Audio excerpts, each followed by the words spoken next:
मित्रों नमस्कार। अपने बीच भारतीय जनता पार्टी के वरिष्ठ नेता केंद्रीय विदेश मंत्री माननीय एस जयशंकर जी आपको संबोधित करेंगे। मेरा विनम्र निवेदन है माननीय जयशंकर जी से कि आपको संबोधित करें।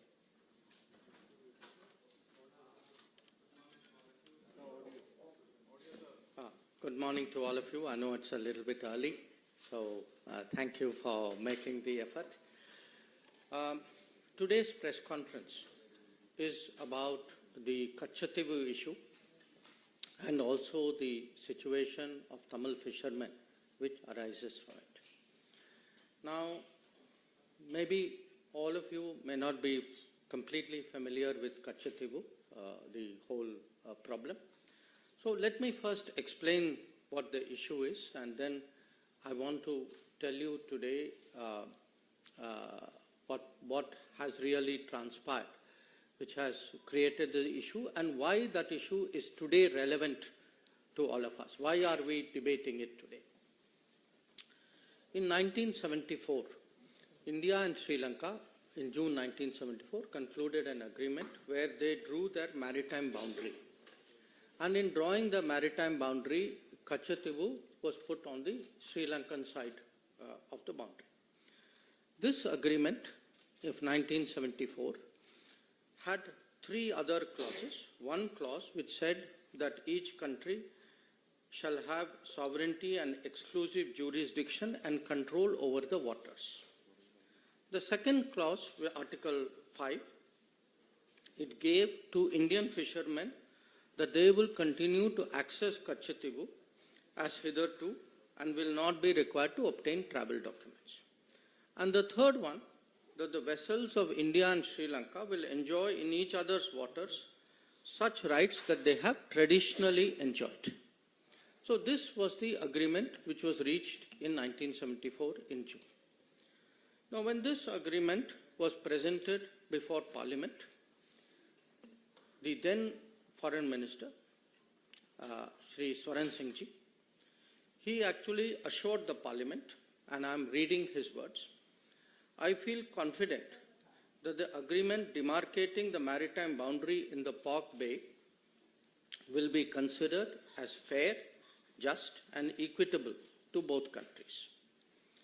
At the same time, I wish to remind the honourable members that in concluding this agreement, the rights of fishing, please note, the rights of fishing, pilgrimage and navigation, which both sides have enjoyed in the past, have been fully safeguarded for the future. This was the assurance that the then Foreign Minister, Shri Ji, gave in Parliament at that time. 1974, July 23, 1974. Now, in less than 2 years, actually, there was another agreement between India and Sri Lanka through an exchange of letters. And in this agreement, now India proposed the following. Again, I'm reading to you from the original document. With the establishment of the exclusive economic zones by the two countries, India and Sri Lanka will exercise sovereign rights over the living and non-living resources of their respective zones. The fishing vessels and fishermen of India shall not engage in fishing in the historic waters, the territorial sea, and the exclusive zone of Sri Lanka. So, 1974, assurance is given. By 1976, an agreement is concluded which actually gives away this assurance. Now, once this agreement in 1976 was concluded, there then evolved a position, a standard position you can say, of the government on this matter. And I'm reading to you an example. This is from 2006. It is a question which is answered by the then Minister E. Ahmed on the floor of the Parliament. And he says, Mr. Ahmed, the 1974 agreement on the demarcation of the international maritime boundary line between India and Sri Lanka, as also the exchange of letters of 1976 on this issue of fishing rights, stipulate that the fishing vessels and fishermen of India shall not engage in fishing in the historic waters, territorial seas and the EEZ of Sri Lanka. So this is now the position which is taken by the government as a regular position. I am only giving you one example from 2006. So what has happened? What has been the consequence of this? In the last 20 years, 6,184 Indian fishermen have been detained by Sri Lanka. 6,184. And in the same period, 1,175 fishing vessels, Indian fishing vessels, have been seized, detained, apprehended by the Sri Lankans. So this is really today the background. This is the issue that we are discussing. Now you can ask, why are we discussing it? And the answer is, in the last 5 years, in the Parliament, in the Consultative Committee, we have repeatedly, this issue, Kachativu issue and the fishermen's issue, has been repeatedly raised by various parties, by all parties, I would say. As I mentioned, in Parliament, it has come up as Parliament question. It has come up in debates. It has been raised in the Consultative Committee. And in fact, Chief Minister of Tamil Nadu has written to me numerous times. And my record shows that to the current Chief Minister, I have myself replied 21 times on this issue. So please understand, this is not an issue which has suddenly surfaced. This is a live issue. It is an issue which has been very much debated in Parliament, in Tamil Nadu circles as well. It has been the subject of correspondence between the union government and the state government. And as I said, 21 times I have myself replied to letters. Now, every political party in Tamil Nadu has taken a position on this. And here, one of the reasons why we are debating it is, in looking at these two issues, the Kachativu issue and the fishermen issue, two parties, the Congress and the DMK, have approached this matter as though they have no responsibility for it, as though the situation is for central government, today's central government, for them to resolve. There is no history to this. This has just happened. They are the people who are taking up the cause. That is the way they would like to project it.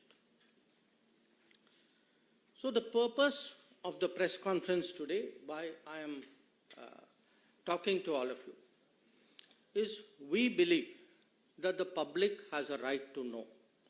The public has a right to know, how did this situation come about? How was Kachativu, how was the 1974 agreement reached? How was Kachativu given away? How was the fishing issue handled? Because please understand, the fishing issue actually emanated from a 1976 agreement. So there are two agreements we are talking about. So because these have been live issues, because they have been discussed earlier also in Parliament, two documents were sought from us as an RTI request. And these were provided. One was a document about Ministry of External Affairs, summary background note for the meeting of the Informal Consultative Committee in 1968 on this issue. And the second was a record of discussion of a meeting between the then Foreign Secretary and the then Chief Minister of Tamil Nadu, Honorable Kalaignar Karunanidhi, in June 1974. Now, the point today is, we know there are two agreements. We know there's a 1974 agreement. We know there is a 1976 agreement. We know who did this. How has the situation arisen? What we do not know is who hid this, who has been party to it, what has been concealed from the public, and we believe it is the right of the public today to know how did this situation come about. Now, with regard to the Kachatibu issue itself, there have been claims and counterclaims. India had its arguments. Sri Lanka had its arguments. In fact, in one of the two documents, both documents actually, but one has more detail than the other, these claims have been spelled out in some detail. India's claim is mainly that the Kachatibu Island belonged to the Raja of Ramnath, and that he had it from the time that East India Company assigned it to him. It was part of his zamindari rights, and these rights also included fishery, and also that later on these rights moved from the Raja of Ramnath to the Madras government. A second argument was that during after independence, for many years, Indian customs regularly went to Kachatibu, and this was not obstructed. And the Indian view also was that there was absence of any documentary evidence to show that Sri Lanka had an original title to Kachatibu. So these were largely the Indian arguments. The Sri Lankan argument, which also this document, which has been obtained under RTI, has released, was that according to them, they have records which go back to the 17th century, and that they also feel there were some conferences where which looked at their claim in a more positive manner. This is their claim.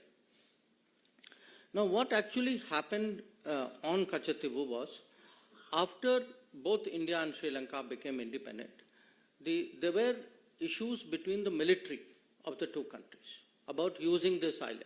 And that's how this issue actually came up as an issue between the governments. And from the 1960s, this issue picked up. And it was particularly discussed. There were many discussions, but I think the most important one was a discussion in 1974, few months before the Kachatibu agreement was done, when the then Sri Lankan Prime Minister, Sirimavo Bandaranaike, came and met Indira Gandhi ji, who was then Prime Minister of India. So this broadly is the issue. These are the claims. But as I said, we know who did it. We are today looking and discussing who hid it. Now, in all of this, whenever there is a territorial dispute, it is natural that there is a request. You take a legal view of what is the claim. So at this time, the legal view was actually originally sought from the then Attorney General of India, Shri M.C. Setalvad. Many of you would be familiar. He was a very famous person. He was a legal luminary. Now, it's very interesting. Shri Setalvad gave his legal opinion as the Attorney General in 1958. In that opinion, he says, the matter, and I'm reading from it, the matter is by no means clear or free from difficulty, but on the assessment of the whole evidence, it appears to me that the balance lies in favor of concluding that the sovereignty of the island was and is in India. So this is the opinion of the then Attorney General. In fact, he not only mentions that, he also says, because please note, he says that the matter is by no means clear. He says whatever is agreed, it can also be limited by custom or treaty, and therefore Mr. Setalvad suggests that it may be possible for India to contend that there exists a right by custom in the Indian fishermen to fish in the territorial waters of the island. So essentially, the Attorney General is saying that the balance of the balance is something which goes in favor of India. But even if it doesn't, there is still a case. There is still a case to insist on fishing rights, access of Indian fishermen to the waters of this island. Now, interestingly, other than the Attorney General, you know, the Ministry of External Affairs also has a legal department. So we had a gentleman there at that time called Dr. K. Krishna Rao. He was a very eminent person dealing with international law. And Mr. K. Krishna Rao also takes a very interesting view. He says, I'm not suggesting that we have no case at all, but I submit that our legal case in this connection may be used to obtain fishing rights around the island. So what we have essentially is, you have the main legal people, and please bear in mind, we are talking 1958 and 1960.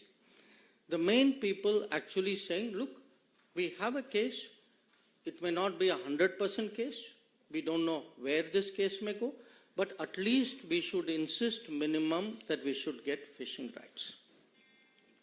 And as I told you at the beginning, the island was also given away in 1974, and the fishing rights were also given away in 76.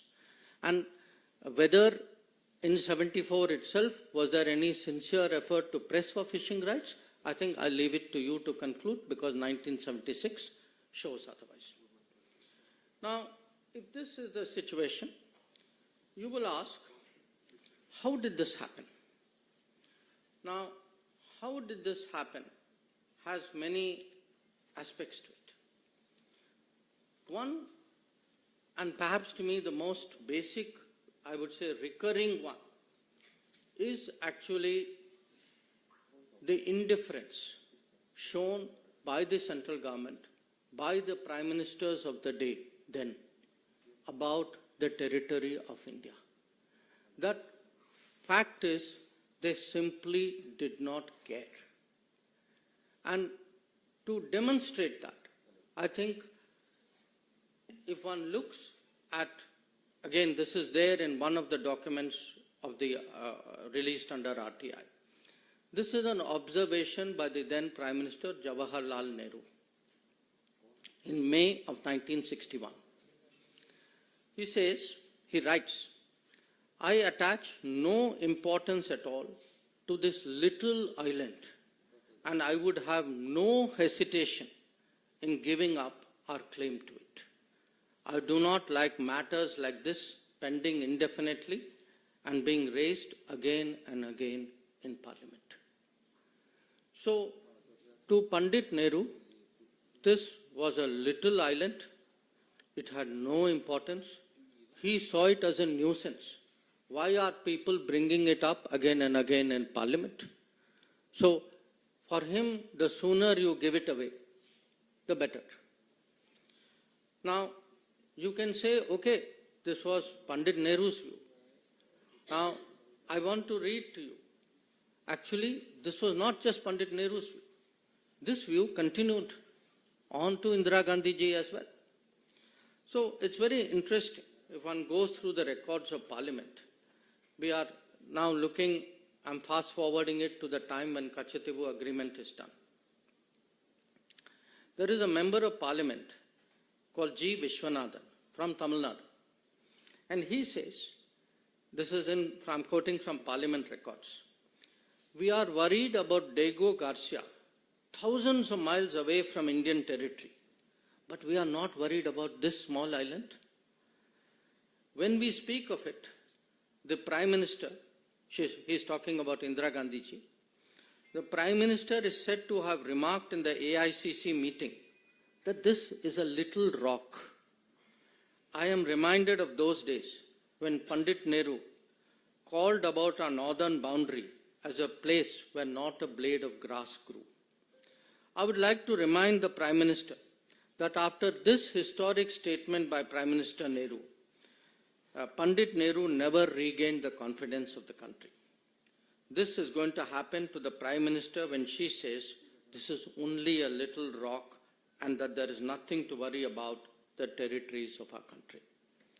So, as you can see, this is not just one Prime Minister. Whether it was Pandit Nehru or whether it was Indira Gandhi, this very dismissive attitude, this little rock, this small island of no importance, this was the historic Congress attitude towards Kachati. Now, again, please don't think it's an individual view. This was actually, in a way, had seeped into the party thinking. So, I will give you another example of it. Same time, there was a very well-known Congress leader, all of you are familiar with his name, he was from Delhi, called HKL Bhagat. Now, HKL Bhagat is reacting in the same Kachatibu debate. So, he says, and I'm quoting from the parliamentary record, he says, my honorable friend from the DMK was just now talking about Kachatibu, the island. It appears to me that the DMK thinks that probably they can desperately cling to this issue and survive in Tamil Nadu. The Jaishankar at one time thought they could survive by clinging on to Kutch, but they failed. The DMK is also bound to fail because people of India and the people of Tamil Nadu are mature enough to see that it is in the interest of India, a big and great country, to keep her neighbors, particularly her small neighbors, satisfied. So, please appreciate today how strong, how deep, how pervasive this thinking was. For them sitting in Delhi, this island, this small rock, this island of no importance, this did not matter. It was an inconvenience to be given away so that they, in their minds, could actually not just have good relations with a neighbor. They found it irritating, it was coming up in parliament. For them, it was a headache.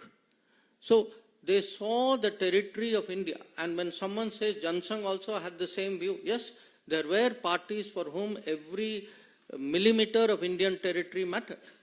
Apparently, there were parties to whom even large tracts of Indian territory, as we saw in Aksai Chin, did not matter. Now, so far, I have spoken about what was the approach of the central government and of the Congress party. But you have to ask yourself, would it have been possible if there was no connivance at the state level? Now, since 1974, we have heard protestations from the state government, then state government, from the DMK. As I pointed out, I get so many letters even now from the Chief Minister of the DMK. So, I want to now turn the focus to the second document of the RTI. This is a document which is a record of a meeting on 19 June 1974, which is held in Fort St. George, the Secretariat, Tamil Nadu Secretariat conference room, where the Foreign Secretary, accompanied by the Director of the Historical Division, he calls on the then Chief Minister of Tamil Nadu, Kalaignar Karunanidhi, and present there are the Tamil Nadu Chief Secretary, gentleman called P. Sabanayakam, and the Home Secretary, a gentleman called S.P. Ambrose. Now, I want to share with you the relevant part of this, because this will now answer the question. Not just the question who did it, but the question who hid it also. After the exchange of courtesies, Foreign Secretary, recalling the talks he had in New Delhi with the Chief Minister in 13th October 1973. So please note, we are talking 19 June 74. So talks have been going on between the Foreign Ministry, Union Government, and the Chief Minister from 1973. So, recalling 13th October 1973 and with the Chief Minister, Secretary and other officials of Tamil Nadu in Madras on 14th October 1973, before the Indo-Sri Lanka official level talks in Colombo on 15-16 October 1973.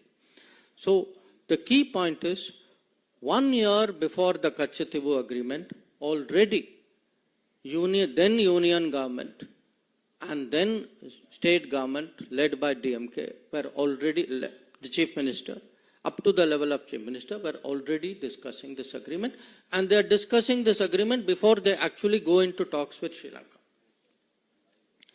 Now then it says, Foreign Secretary said, the purpose was to keep the Tamil Nadu government fully informed. Please note these words, fully informed of the developments in the talks with Sri Lanka and get the benefit of the views and negotiations of the Tamil Nadu, views and suggestions of the Tamil Nadu authorities. So this is actually the truth. The truth is, for a party which has been saying, how was Kachativu given away? How was state government not consulted? How could the union government have done this? The fact is that actually there were consultations going on. They were kept fully informed. And please, when you hear the rest of it, you will see that it is much more than this. So I am now reading another part of the document. Foreign Secretary then said that he had the authority of the Prime Minister and the Foreign Minister to put forward to the Chief Minister of Tamil Nadu for his consideration a compromise proposal which would divide the historic waters in the Park Bay. So here it is. It is not even that they are being informed after the event. They are actually being consulted 1 year ahead. The key proposal is now actually being put forward to the Chief Minister. And the Foreign Secretary then proceeds, the next paragraph will show, he proceeds to explain this in great length. Now, at the end of the conversation, again I am quoting from the document, on the substance of the proposal, the Chief Minister indicated that he was inclined to accept the suggested solution. Then it goes on. The Chief Minister, having once again signified his general acceptance of the suggested solution, said that for obvious political reasons, he could not be expected to take a public stand in favor of it. The Chief Minister, however, assured Foreign Secretary that he will help keep the reaction at a low key and will not allow it to be played up. The Foreign Secretary appreciated this gesture and stressed that nothing should be done to embarrass the central government or turn this affair into an issue between the center and the state. So, the fact is, we know today actually not just who did it, but also who hid it, who were all the parties who were responsible for the 1974 Kachativu agreement. Also, how the fishing rights were terminated in 1976. So, if we have today a situation, as I shared with all of you, that in the last 20 years, if 6,184 fishermen were detained, if 1,175 boats were detained, you all know who is responsible. So, for today, it is important for the public to know, it is important for the people to judge. This issue has actually been hidden too long from the gaze of the public. So, we believe today that, at a time when there are big debates and decisions going on in this country, that the full truth on Kachativu and on Tamil fishermen's activities and right of living should be placed before the public. That was the purpose for this press conference. I thank you for your attention in listening to me.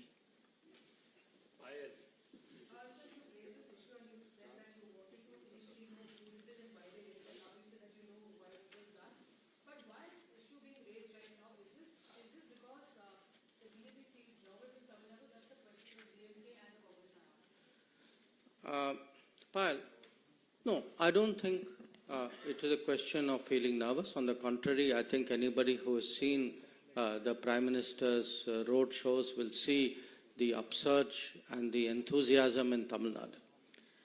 It is being raised because it has been very much a public issue. I mean, as I said, look, 5 years. I myself have written 21 times to the Chief Minister Stalin of Tamil Nadu. Every meeting, please look at the parliament records. You know, anything, there was a discussion even on anti-piracy legislation. The DMK members stood up immediately and said, Kachativu, Tamil Nadu fishermen. We support it. But they should take responsibility for the actions of, their leader and their party and the state government which they led. And so should the Congress. I mean, if their policies, their conscious decisions and things which they had as a deal between them, if this deal led to this situation, they should own up to it. And why am I bringing it up? I am bringing it up today because fishermen are still being detained. Boats are still being apprehended. Issue is still being raised in Parliament. But it's being raised in Parliament by two parties who actually did it and say, oh, I had nothing to do with this. So I think the truth must come out. Deepika Rathod, please. Deepika Rathod. No, sorry, your question is on this topic? Let me take the question on the topic.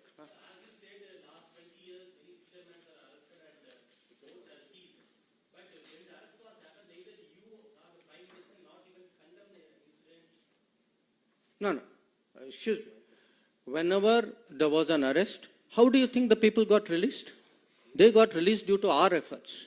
I have myself, Prime Minister has taken it up with the President of Sri Lanka, with the Prime Minister of Sri Lanka. I have taken it up with my counterparts. Our embassy is working on it. So, it's very good to give statements from Chennai. The people who do the work are us. And we are doing the work because of a situation which people in Chennai and then people in Delhi put us into. So this is not a question of condemning it. We are the people who get the fishermen released. We are the people who got the boats back.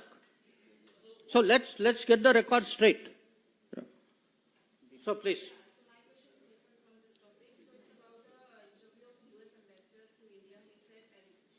No, wait. First, let's take questions on this topic. Basudha.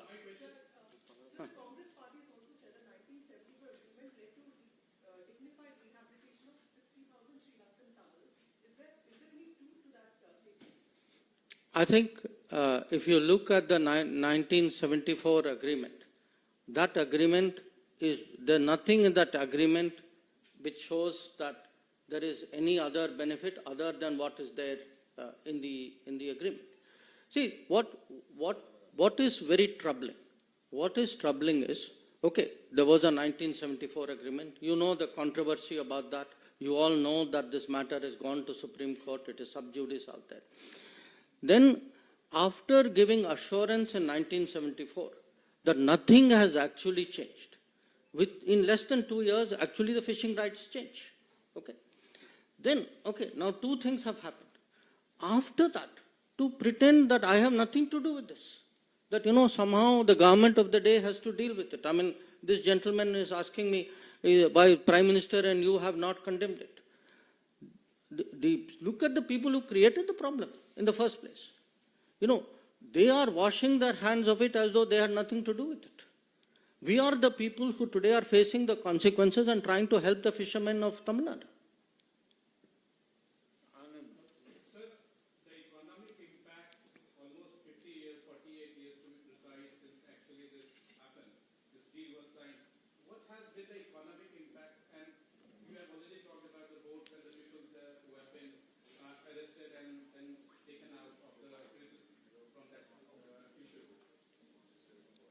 See, what has happened is these agreements have been done, okay? The result of these agreements today is a situation which is a source of great concern, okay?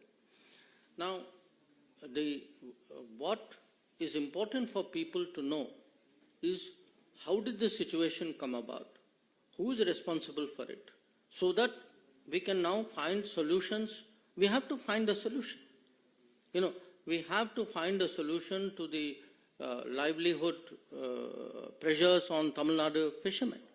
We have to find it. Obviously, it has to be something that we'll have to sit down and work out with the Sri Lankan government as well.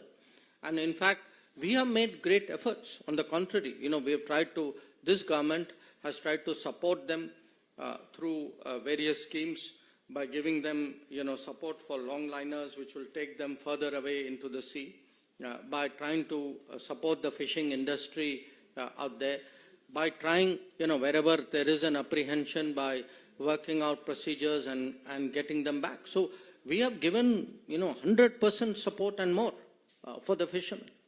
But somewhere we have to be honest about how this situation came about. And I think particularly because people are politically posturing, the same people who connived at all this are today standing up and trying to pretend to be champions of this fishermen. Anand Pandey, TV9. यदि मामला इतना उठाया जा रहा है पहले की सरकारों ने ठीक है कर दिया किए तो क्या अब उस आइलैंड को फिर से वापस लिया जा सकता है और चुनाव के बाद क्या सरकार जो है वो उसको वापस लेने की कोशिश करेगी की बातचीत करेगी श्रीलंकन गवर्नमेंट से? See, the issue, you again know, there are two writ petitions pending before the Honorable Supreme Court.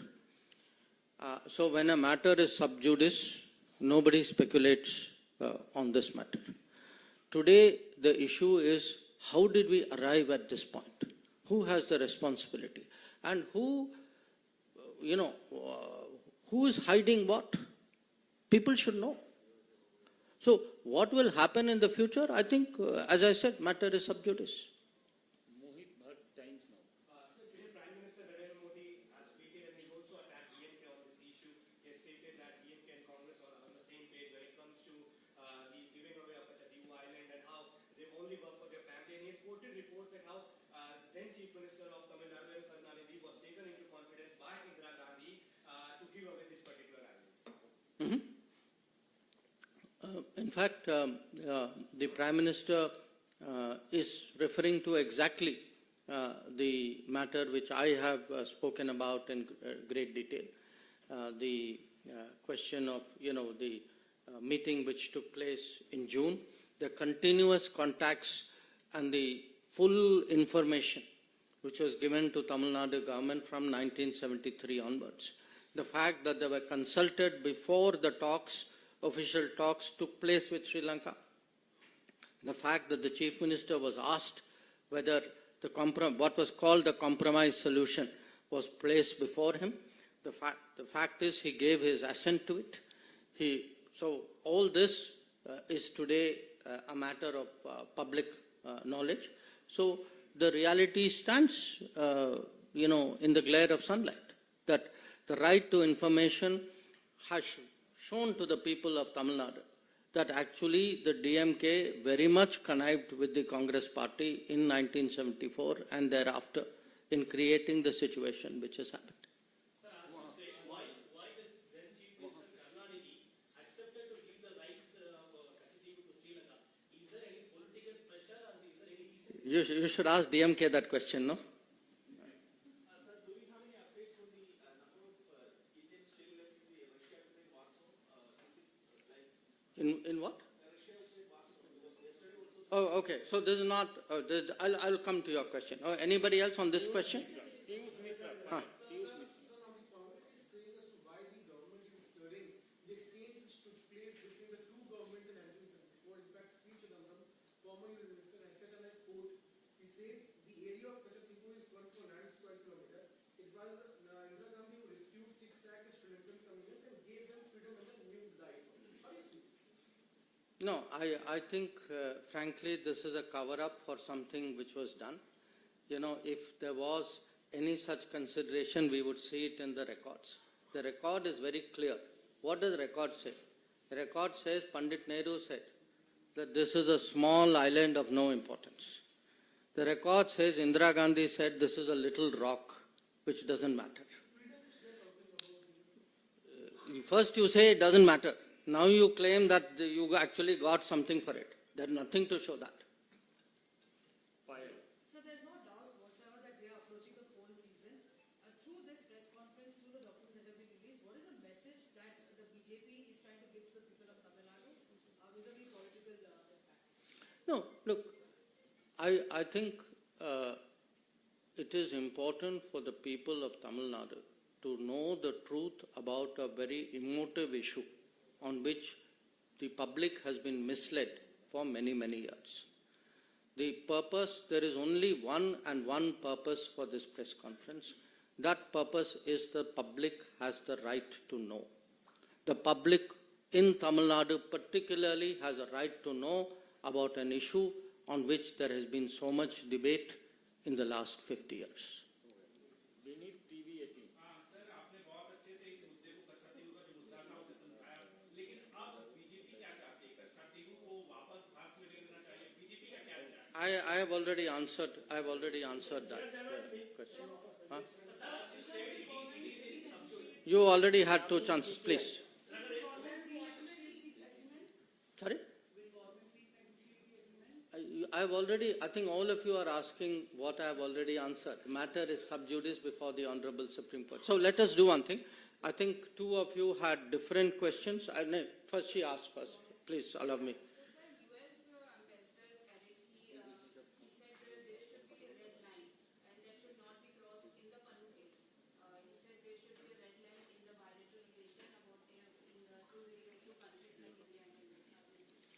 See, the U.S. ambassador, as an ambassador, obviously will say what he thinks is the thinking of his government or the position of his government. I will say what is the position of my government. And the position of my government is that in this particular case, there have been certain information which has been provided to us, which we are investigating. And it is something we are investigating because we believe our own national security interests are involved in that investigation. So as and when we have something to say on that investigation, we would be very glad to speak about it. At this point of time, beyond the fact that there is an investigation going on, we have nothing more to say. So I think that gentleman right at the end.